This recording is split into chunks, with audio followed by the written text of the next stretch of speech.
But we should stay on the topic of Halo for a bit longer because we've got a special opportunity to talk to Shannon, who's played some of Halo's campaign. Yeah, well, it's a special opportunity to talk to you every time, Shannon. I know, but for this for this particular episode, to speak to you having played some of Halo Infinite's campaign ahead of its release, very exciting. I don't kind of know where to begin, but like, how have you found what you were able to play? Presumably, you can't tell us much about the story.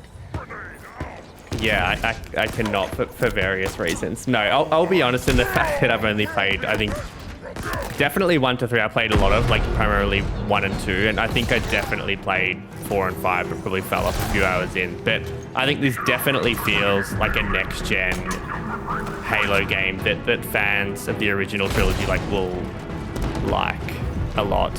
Like it definitely goes back to where it all began, in my opinion. So it's fun. Obviously, the grapple hook, it feels like it's always should have been a part of Halo. That's awesome.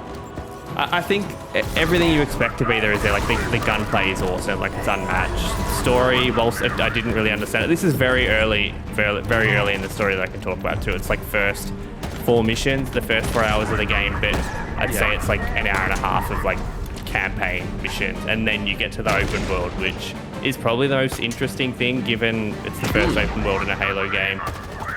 Yeah, so what can you tell us about that? How do the kind of missions work from that point?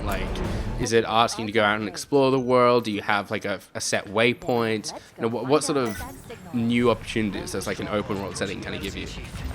So to set it up, at the end of mission 3, you get unleashed into the open world, and then there's a little bit of a trek to get to mission 4. But I was really impressed with how well they So you're in the open world, and basically you go to a location, and then your mission starts within that location. And I guess in my mind, how it would work is you would get whisked away to a location, but it's really seamless in how the campaign missions tie in to the open world, which I really like. But apart from that, I think I'm going to be interested to see how other people felt, because I think that there's not really at this point, any side missions or side story missions. It very much is capturing fortresses and very,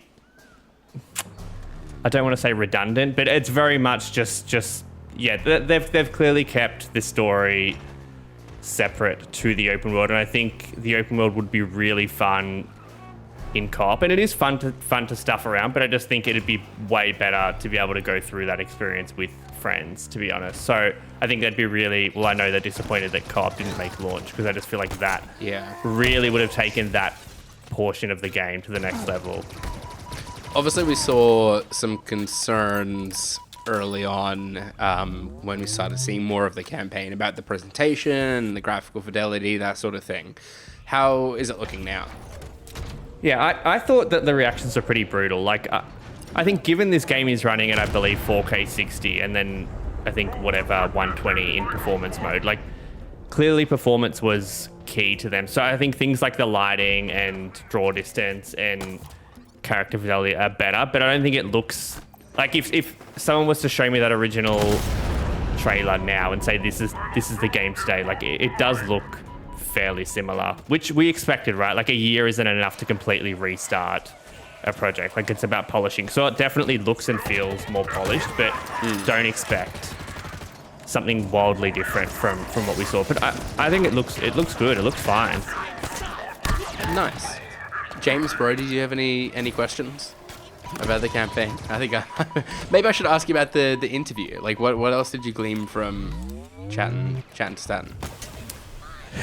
Wow, I should have coined that segment. We should start a new show, shouldn't we? Yeah, it was a tough interview, to be honest, just because he did come into the project a year ago and wasn't there from the start and hadn't really worked on Halo much in the last 10 years. So whilst he was obviously fairly open to talk, he couldn't, I'm guessing, talk about some of the struggles that happened before his time with 343. But yeah, he was very open about difficulties with developing for multiple SKUs with Xbox. Yeah, really open about co-op being the biggest thing that they were upset about missing launch. I think he spoke I think he was primarily in story, the story team originally. So he spoke about like how originally he thought Halo should have been an open world game, and that was his vision for it. So just some cool stuff like that.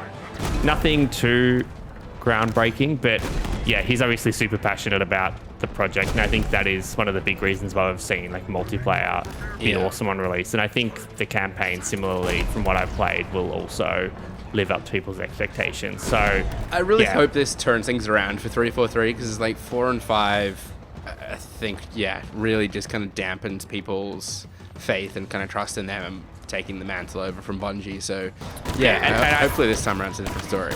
I think from a gunplay point of view, like it's fantastic. I think the open world is the only thing I'm like interested to see how that opens up and how that continues on. Again, very early on, so you wouldn't expect an open world to have revealed all of its colors at this point. But yeah, I think that will be the point where if maybe it doesn't live up to expectations, that could be where it is.